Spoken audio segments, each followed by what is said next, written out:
start throwing stuff into your face, you run back into the hole. The DA does it also with BEE. They don't want to have, they want to have a different conversation, which we should have in South Africa about BEE. But as soon as the race card gets thrown at them, they retreat. DA knew exactly, in my personal opinion, that there would be blowback, and they could never stand up to the scrutiny of the blowback. Like, there's an inherent weakness in that sort of liberalism, especially in South Africa, right, where what really matters is getting people excited and power and influence. And you build power and influence by creating the conflict and riding out the conflict and winning the conflict.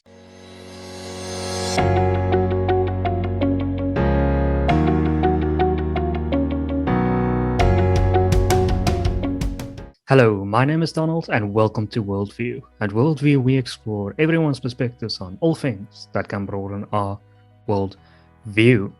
Today we'll be zeroing in on the Phoenix poster debacle. The DA recently put up posters in KZN which stated, "The ANC called you racists. DA calls you heroes." This literally brought the condemnation of all sides of the SABC, and with the subsequent pressure, the DA decided to take down the posters. Was this an act of cowardice by the DA? Or was this the right thing to do, considering the circumstances?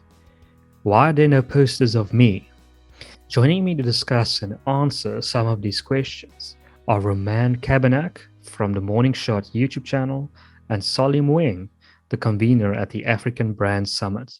Solly will join us halfway into the chat to give us his views. Roman, welcome to the show.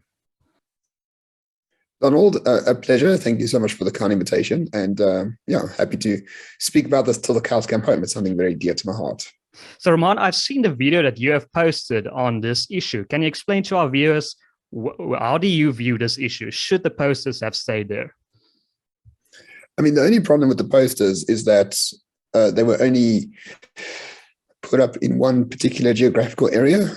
If it was me in charge of I would have put them up absolutely everywhere, because the connotation is broadly in line with the DA values. And number two, those posters spoke the truth, right? If you're against the ANC in any single way, whether you're black, white, colored, Indian, doesn't matter, the first port of call for that party is to call you a racist. So there are heroes all over South Africa, including in Phoenix, including in KZN in general, but there are heroes everywhere in this country are trying to build communities or protect their communities from state predation under the ANC. Most recently, Panyaza Lesufi's remarks on Orania is another good example. Because Orania is not liberated, according to ANC ideology, it is racist. So those posters should really have been the mantra of this entire election for the DA. And the only issue is it was only put up in one region as opposed to all regions. So I think Tony Leon has said that the problem with these posters is it brought a message from stable governance and good governance. It brought a message away from that. Is that a valid criticism? Absolutely valid criticism. What is the DA message? I forget. It's either time for change or the DA gets things done or something to that effect. In other words, a very anemic, boring, rubbish message that no one remembers. I know it's a local government election. I know it's about service delivery. I know it's about which party do you want collecting your rubbish on a Tuesday. I know all that stuff. But all elections, at the end of the day, are about values and culture. If you are the best technical, CFO of city power and you say no more load shedding, great. No one's going to vote for you because you say there will be no more load shedding under my watch. People are going to vote for you because they like you or they get excited about you. And the original DA message is boring and dumb, and well, not dumb, but it's boring and anemic. Like, no one cares at all. The DA, they would be in the news for whatever messages they come up at. I don't know what cost. They are in the news because one person took a brave decision to do something unilaterally, put up those posters, and the DA has received more media attention in 2 days than it did in this entire election campaign. Like, whoever put up those posters should be the head of communications at the DA. Like, that's my view on the matter. Do you think if they had stick to their guns, this would have worked for them? Absolutely. Absolutely. By not sticking to the guns, they've alienated people who like them, and they alienated people who didn't like them. So they alienated everyone in equal measure. At least the problem essentially with the DA to me, like they're far too rationalistic, right? Politics is not a science. Politics is an art. And art is about getting people excited or changing people's mind or making people anxious or making people think about something. Those posters did exactly that. And really, that's the only thing one can really say about those posters. Getting things done or time for change or waving your South African flag or whatever. No one cares. Like, no one cares. It's very boring and no one cares. Why do you think they only put up those posters in Phoenix? Why weren't they sensitive to that message that it could have been portrayed as, okay, you're only focusing on the Indians? Well, because I think the DA knows that Indians are more likely to vote for it. The DA is a party of the minorities in South Africa. Like this notion that it's a broad church and everyone will fill it. Well, no. According to the electoral data, Black South Africans don't care about the DA. And I think that's perfectly fine. You shouldn't have to care about a political party you don't care about. But if you are the political party for the minorities and you have 27 years of experience to show that, then you're going to target more minorities. It makes perfect sense to me. So I'll play devil's advocate and perhaps represent a person like Solly Moeng who would say that, okay, you should be sensitive about having a message that might offend certain Black people, and this message did that. Do you think that's a valid criticism, that this message offended perhaps most Black people? I think it offended some people. A lot of white people were offended by it for some reason. A lot of Black people were offended by it. So what? It's fine, absolutely fine to be offensive in the face of what we're facing in South Africa. When your enemy or your opponent has no shame whatsoever, is incapable of being shameless about what they've done to this country, I think it's fine to be a little bit offensive sometimes to ensure that you negate the power that your opponent has. So the offensiveness part is the least interesting part to me. Is it true? Is the message of the poster true? If yes, go ahead. If it's just a lie, then you lost me. That's probably true of any poster, any real poster. At the end of the day, you're going to offend someone. I mean, it's impossible not to offend anyone. So it's a sort of not a productive argument to say, okay, you offended someone, so now we have to remove the poster. I mean, that's probably every single poster the DA has ever put up has offended someone somewhere. Well, unfortunately, they haven't offended anyone. That's why they're so boring. Like, that's the point, right? That is the point. You can't have a democracy where you say freedom of speech is sacrosanct and, you should be free to say what you want. And then as soon as people are free to say what they want and they say it, then you're offended by it. No one cares. Nothing happens if you're offended. Like, nothing. You don't get the Order of the Baobab. You don't get a Nobel Peace Prize. You don't win the lotto. Like, nothing happens if you're offended. It is absolutely perfectly normal to feel offended every single day. Julius Malema's face is on a poster outside my house right now. Like, I want to do various things to that poster, but in, the true nature of democracy, I won't.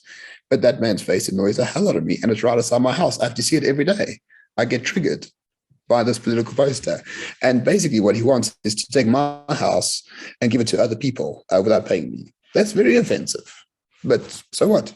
I'm allowed to find it offensive, and I don't have to bring anyone else into the fold to share the offense with me. Do you think there's a double standard, that the DA is held to a higher standard than parties like the ANC and the EFF? Yeah, completely. I think what the DA must understand is that the media is really like the third opposition party to them. The media have, for the most part, the most corporate media, let's just be a bit more precise. Corporate media is filled with people who cannot seem to understand that South Africa can exist without the ANC. And this doesn't apply only to journalists, it applies to many opposition political parties, it applies to many people in the DA and that's a fact.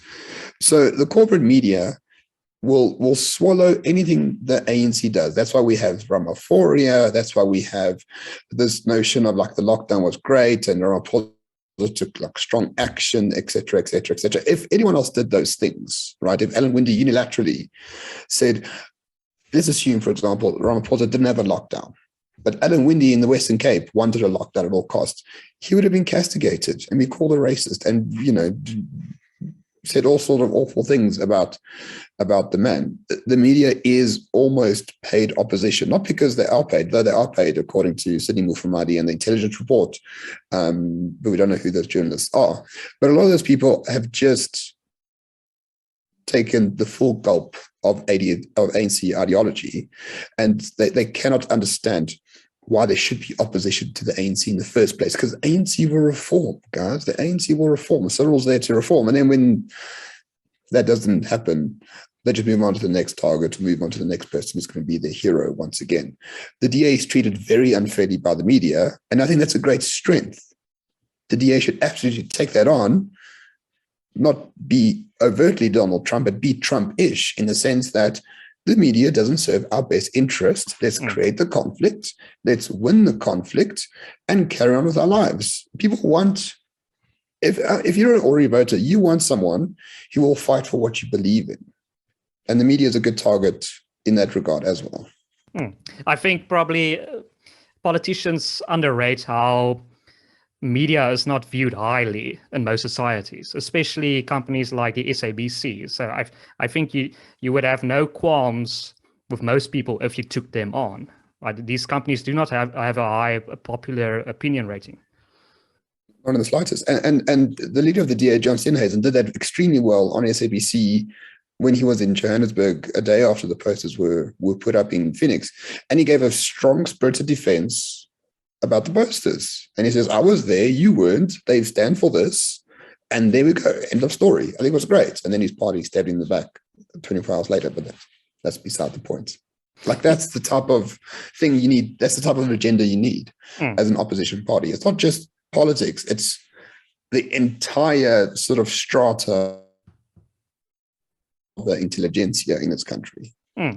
Do you think there's a double standard also when it comes to whether it's a white or a black person? So if John Steenhuisen was a black person, do you think this wouldn't have been an issue?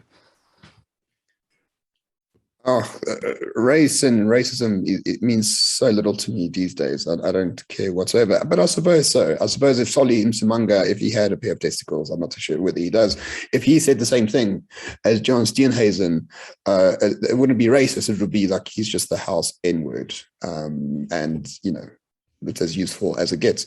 The media is not smart. Like, none of these people are smart people. They're just ideologues at the end of the day, who crumble under the softest reproach. So whether there's double standards, whether there's ideology, it doesn't matter. Just treat them all as the enemy and you'll do quite well. The reason why I asked that question, because I've seen certain political analysts, some white political analysts, I won't throw them under the bus by naming them, but I've seen them condemning the DA's recent poster, putting up those posters. But then they say, okay, this is the reason why I'm going to vote for Herman Mashaba, an action essay, which I find quite ironic because, I mean, if you found the DA's message terrible, how can you find action essay's message better? It's a very, very strange way to switch from the DA to the action essay. And yeah, obviously Herman Mashaba as a black person. Yeah, Herman Mashaba is a black person. I think he was a terrible mayor. As someone who lived under his mayorship over here in Johannesburg, does not fail to use the race card when necessary, especially against friends of mine on Twitter for some reason. But once again, there are no principles. Like, the voters have no principles whatsoever. It is all a huge popularity contest. It's Miss Universe local government election. Just be the most popular, be the most, not radical, but just be someone who people get excited about. That's all you really need to do. People are very fickle out there, and it doesn't help making them more fickle by standing very strongly on one point and then saying something else 24 hours later.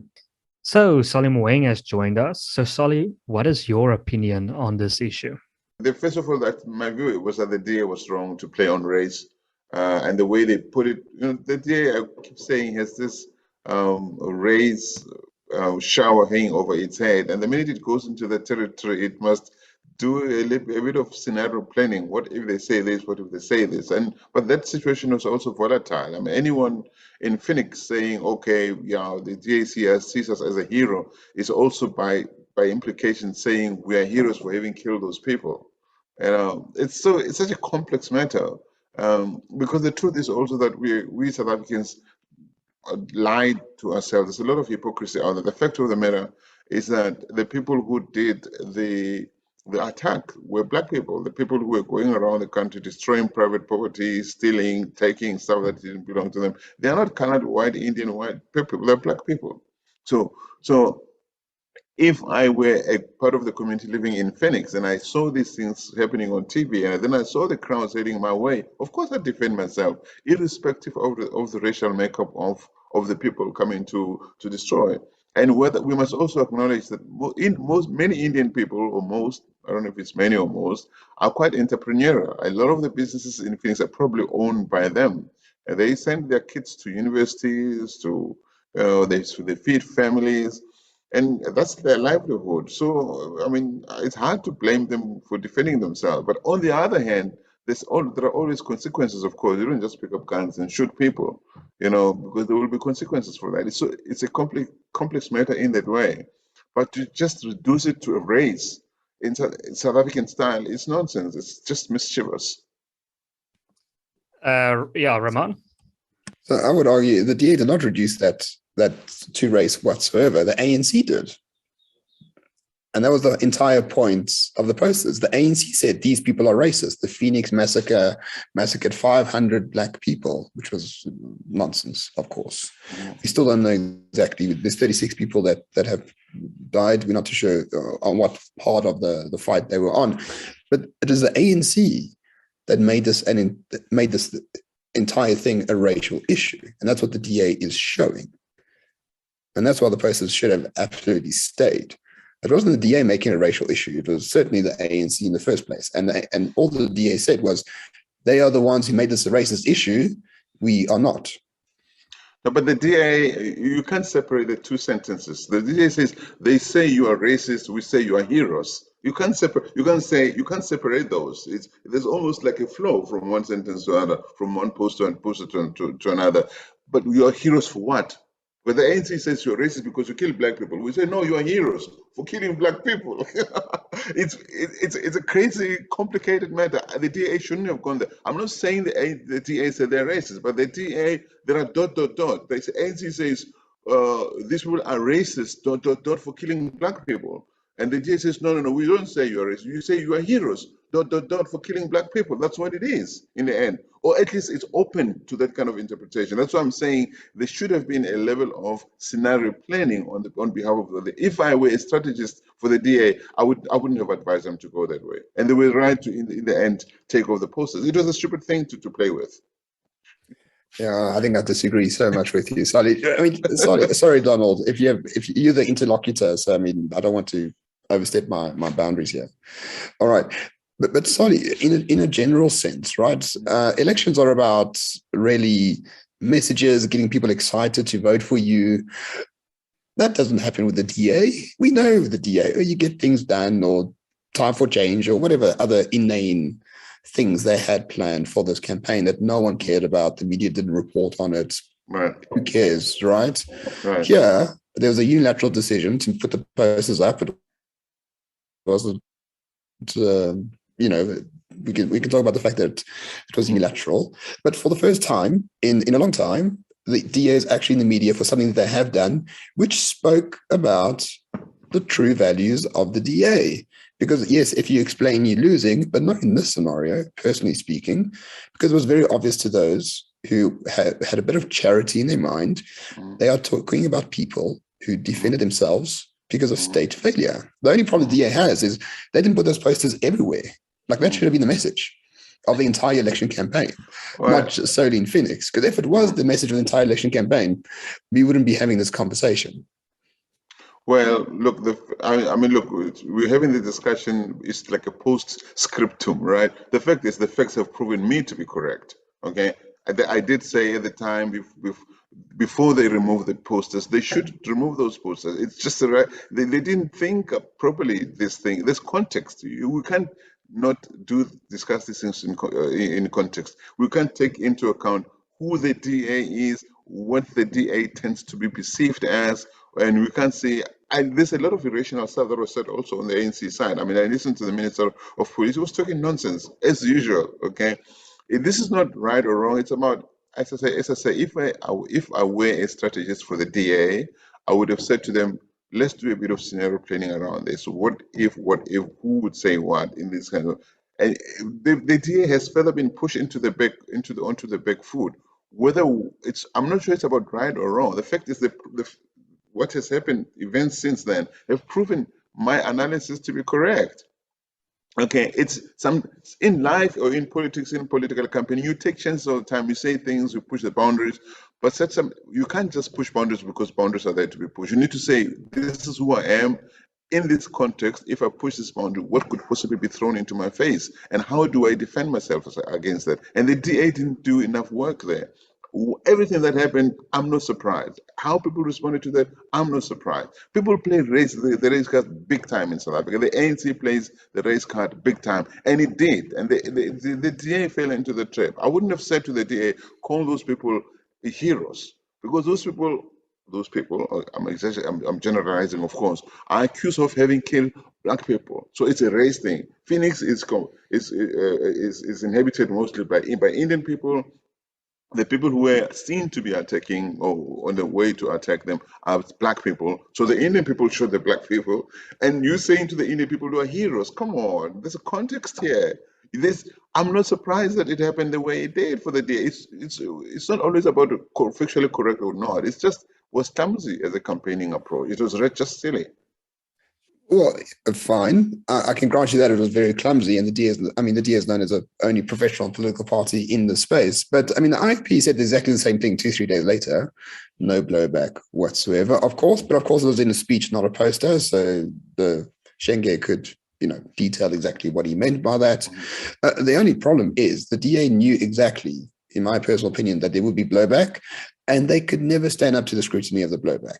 Like, there's an inherent weakness in that sort of liberalism, especially in South Africa, right, where what really matters is getting people excited and power and influence. And you build power and influence by creating the conflict and riding out the conflict and winning the conflict. They created the conflict and then, retreated 24 hours later. Strategically, it was done. But that's a DA problem, not a poster problem. Well, I like what you're saying, because you're bringing other DA issues I could bring in here, which speak to the same thing. And I've said it already. I've even said it to Stainis, that these guys, they put something in there, and in brand, and I speak as a brand strategist here. If you put something out there and you know that you're pushing the boundaries, again, you need to have a plan behind it. You can't just put something out there, and when they start throwing stuff into your face, you run back into the hole. The DA does it also with BEE. They don't want to have. They want to have a different conversation, which we should have in South Africa about BEE. But as soon as the race card gets thrown at them, they retreat. So they can't have those conversations. Let me give the example of my money. Okay, when my money was leader of the DA, they were already having discussions about. Their ambition was to replace the ANC. We were going to be the next governing party of South Africa, and they probably stood a chance. But they can't become the governing party of South Africa if they don't gain a lot of black people under their wing. And with my money, they were beginning to have those discussions that said, look, you can't have your cake and eat it in this space. If we're going to attract many black people, there are certain things that we probably have to change or give in or promise or whatever. And while all of that was happening, some white people started saying, "Wait a minute, that's not the DA that we signed up for." They walked away. They went to the FF plus, but that's okay. But the DA stupidly saw that as loss. Actually, it wasn't loss. It was the necessary. When you start changing something that's been around for a while, some people are going to fall to the wayside. But you have to compare the small number of people who are falling into the wayside to the big number of gains that you stand to have in the future. And I think the DA, under my money, in that time, stood a chance. It was popular. No, nobody can deny that. It was all over the place. They were attracting a lot of people. But then they panicked when, under my money, an election happened, and a few white people, relatively speaking, went to the FF plus. But that should have happened. That is a sacrifice that was supposed to happen in order for the DA to shine, to be more appealing to black people. They didn't go that far. They retreated, and they started blaming my money for having, led to the loss of electoral loss for the DA. I thought it was stupid. It was a necessary loss. Then it was supposed to be the time when they build up into the future. They're not going to get there anytime soon. And actually, I don't see them replacing the ANC. They do it with the BEE. When they want to talk BEE, people say, yeah, no, you want to do this. They pull back. They shouldn't pull back. They should say, what is the strategy? And they should know, as you say, they're smart, they're professional body, well, they used to be known as, they should be able to say, what if, how do we keep our ground and explain what we really mean by this? Because there are still people who believe that if the DA were to replace the ANC, apartheid would return. I kid you not. I know people who seem smart, and they say, no, if the ANC, if these guys come back, apartheid will return. There are ANC ministers who tell people in rural areas, if the DA wins, apartheid will return. The DA must know those things, and it must have counter arguments to prove, not just to explain to the intelligent people, but to people who don't seem to have the kind of education that can engage in that kind of conversation, to say it's impossible for anyone to bring the apartheid, and we, the DA, have no intention of bringing back attention. Even if we wanted to, this is the thing, we'd have to do undo every a single piece of legislation that was put in place since 1994. It's impossible to do that. Nobody wants to do that. Nobody has the effort or the energy or the desire to do that. So basically, the DA has got this tendency of trying to push the frontiers and then running back into the hole when it gets tough, and that's a mistake it makes. Maybe it should have done the same thing in fix. Maybe you should have come on and said, no, guys, come on, this is what it is. And the way they were doing it, sometimes Stian has, and maybe the way he speaks, it's not always very. He doesn't have that authority when he speaks sometimes, even though he's right. He's a nice guy, he means well, but maybe there's something about the way he speaks that needs to be changed. So at the fear of moving this conversation entirely just to like what the DA should and shouldn't do, I don't know, I never worked for the DA and I'm not associated with the DA whatsoever. But Solly, my theory on 2019 especially, and Musima Mane in particular, they actually lost votes because they were trying so hard to be the more rational ANC. Okay. The ANC dropped votes and the DA dropped votes when basically they had I'm not going to say exactly the same manifesto, but in spirit, it was like, okay, so we're going to take this from the ANC, BE, and we're going to make it our own. Why? BE is deeply unpopular. Like the only people who care about BE are those who enrich themselves. Right. Yeah. Instead of they took the agenda from the ANC and then try to make it better. It's like, what is that? That's not opposition politics. That's just trying to be a copycat and enforce a better form of ANC rule. No, ANC rule needs to go completely. Nothing good has ever come from ANC rule except for maybe the rollout of ARVs to HIV positive people. But other than that, I mean, the entire thing must be dismantled and built or renewed in a way that is completely different from how it was done. The DA, my theory, at least, I'm happy for you to call me an idiot on this. The DA lost, lost votes because they tried so hard to make to make it as if they were a rational ANC. Because the mindset is South Africa can't exist without the ANC. That's the mindset of the media. That's the mindset of political parties. That's the mindset of a lot of people. And I think it's completely the wrong mindset. So you must prove South Africa does not equal ANC. South Africa can live without it very easily, and it will quite soon. Yeah, sorry, I just on a quick follow-up question there. I think Solly's point is that BE might be unpopular, but the point is to represent yourself as not an apartheid party. That's the main idea that you're trying to achieve. Yeah. So these individual policies might be unpopular, but by adopting them, you portray yourself as not, apartheid is gone, right? That's why we're actually adopting these policies. I think. Sorry, if I may, sorry, just quick. May I curse, Donald, to relay a story? Yeah. Sure. All right. So Lyndon Johnson, LBJ, the president of America in the 60s, he told his aide one day, he's like, listen, tell the world that my opponent fucked a pig. And the aide said to him, but he didn't. He says, I know, I want him to deny it in public. Right.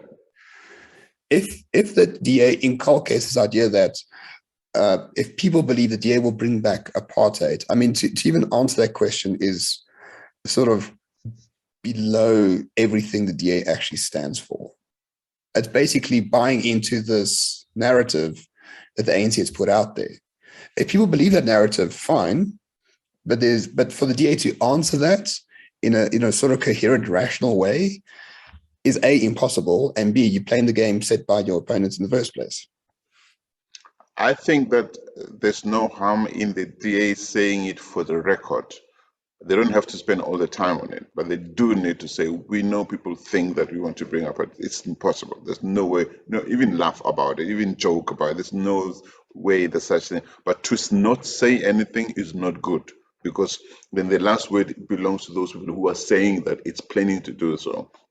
I agree with you on how do you respond to issues, not to respond to issues. Again, the problem is still that the DA, first of all, the DA never said it was trying to be either ANC lied or whatever expression it used. That's what you're saying. That's what some people are saying. The DA has never said anything like that. But that's how it's seen by observers and some observers, some analysts. All right. But what the DA has failed to do is to explain, first of all, to its own people. Because it doesn't seem to have those ambitions anymore. It had ambitions then to become the next governing party of South Africa. The ANC has been in power. At the time, it was maybe 24, 23, 24 years. It's about 27 years now in power. And many people, and you must not forget this, that for many Black people, the only other time when South Africa was not governed by the ANC, or misgoverned, if you want to, it was apartheid. It was bad. If I, Solly Moeng, were to choose between apartheid and corrupt ANC, I choose corrupt ANC. Not because I love it, because for me it's the least of the devils. Because in the current day South Africa, I can live wherever I want, I can work wherever I want, I can question things. During apartheid, as a Black dude, I was chased from restaurants. Couldn't go to some beaches. I couldn't go to. My kids couldn't. No, I don't want that. So I'd rather have a government that's and the ANC, fortunately, up to now, doesn't kill people for or imprison them for criticizing it. Oh, not well, we can have a discussion about KZN, okay? But the ANC is in control of all the levers of power. All the people deployed in South African embassies, overseas missions are ANC people, and they're not the right people. Many of them, maybe most of them, are not the right people. They don't deserve to be in those jobs. It's a whole thing of so and so son. Yeah, you go there, you go there, you go. So South Africa has been in a bad situation, but most South Africans, that's all they know. So the DA or any other party, for that matter, that has ambitions to replace the ANC has a lot of work to do. It has a lot of work inside of itself to explain to its people why it needs to change certain things. Because there's no way that you can be the governing party of South Africa if you don't. It's a key give and take. You can't have everything you want. BE might be bad. You might say, okay, maybe let's not call it BE, let's call it something. I'm not for BE at all. Okay, I think that I'm not for any race policy at all. I think it's nonsense to have race policies. Okay, I don't support them at all. But the majority of the people think that's the only way to do South Africa. And that's the problem. How do you then move away from saying, I want those people to vote for me? People think, oh, if you take away BE, then it means that Black people are not going to have jobs, but they don't have jobs anyway under the ANC. Okay, but how do you explain that to them? That the truth is most people in South Africa are Black. If we have a policy that says, let's take care of every South African child, any South African child who needs help, who has potential, who needs a bursary, who needs a job, irrespective of their skin color, most beneficiaries are going to be Black anyway. Why must we stop that one to two white children who need help because they're on the basis only of their skin color? It's nonsense. We should stop that. The NC is like an old power station that has reached its decommissioning stage. It must be moved from power. There's no doubt about it. But how you do it, you've got to be really strategic, and you have to have clever people because we're such a complex society. You need to have people who are able to speak the languages in different areas to explain what you really mean, what you're really proposing to put instead of the ANC. And people are not able to do that. Yeah, no, I tend to agree with you. I think we've sort of gone beyond the scope of sort of what I wanted to discuss. But I think the fundamental problem we have in South Africa is that this assumption that once the ANC goes, we need something else that will be at 51% of the entire votes. And that, I think that's the DA's fatal flaw for the past 20 years. Like the ANC is really now, but we will take over. They promised 30% of the vote in 2009. Then they voted. Then they said, oh, it's actually 30% in 2014. And then it's actually 25% in 2029. Like they never reach the goals that they want to reach because on the face of it, it appears that Black South Africans reject what the DA want. And as I told Donald earlier, I think that's perfectly fine. Black South Africans can reject whatever the hell they want, and they're perfectly legitimized to do that. Liberalism in South Africa, especially in Africa, is such a weird thing. It doesn't exist anywhere else on this continent. To have a liberal party on the southern tip of a continent and assume that this liberalism can sort of permeate throughout society and everyone will be just, self-actualized and the gut liberals will come out. It's all nonsense. It's all fugazi. It's nonsense at the end of the day.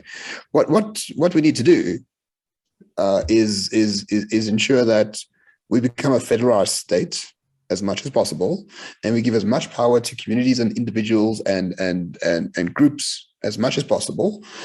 And I think we should be happy with them not wanting to live in a democracy.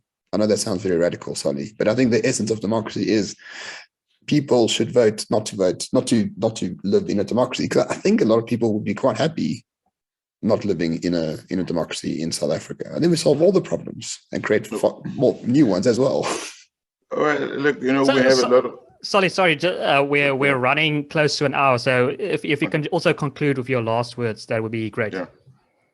Look, I'm not too attached to labels. A lot of people in South Africa don't even understand if you say what is a liberal. They probably don't know what you mean by that. I do think, however, that that something has to change. First of all, the ANC has to go. I do believe that, but we need people who are able to explain what will be put in place, whatever form or shape it takes. But again, nothing will change while the ANC controls the levers of power. And the ANC will play dirty tricks. It has started to play dirty tricks. Many people have not noticed them yet because we're like frogs in a slowly boiling pot of water. Okay. In order to have the conversation that says, now, how do we restructure the society? You can't have the ANC at the table because it won't. So to build that South Africa that could be something else, whatever it could be, you still have to go past the ANC, which is saying no, you can't. Things are going to be the way they are. The ANC sees itself like the Chinese Communist Party. It's there forever. South Africa, if there's democracy, the change happens within the ANC. Nobody else must come in power. There are still people in the ANC who think there will never be a white or colored president of South Africa, which is nonsense. Of course, we all know. So point is, South Africans need to unite, remove the ANC, and then have a conversation about how best to restructure post-ANC South Africa. Yeah, Roman, last words. Well, I don't. The ANC will only fall under its own internal contradictions, but because it controls all the levels of power, it can actually be in power until Jesus comes back, because it can just gerrymander everything at hand to make sure that it stays in power. So I don't know if democracy is the best way to get rid of the ANC. If I'm honest, I'm not a revolutionary. I'm not for violence. I'm not for anything like that. But my thinking is the ANC will fall under its own contradictions. Just be prepared and build alternatives. Oh, great. Thank you, gentlemen. Thank you so much for your time. To our viewers, if you've made it this far, please consider liking this video, sharing it as widely as possible, and subscribing to our channel. My name is Donald, and this has been WorldView.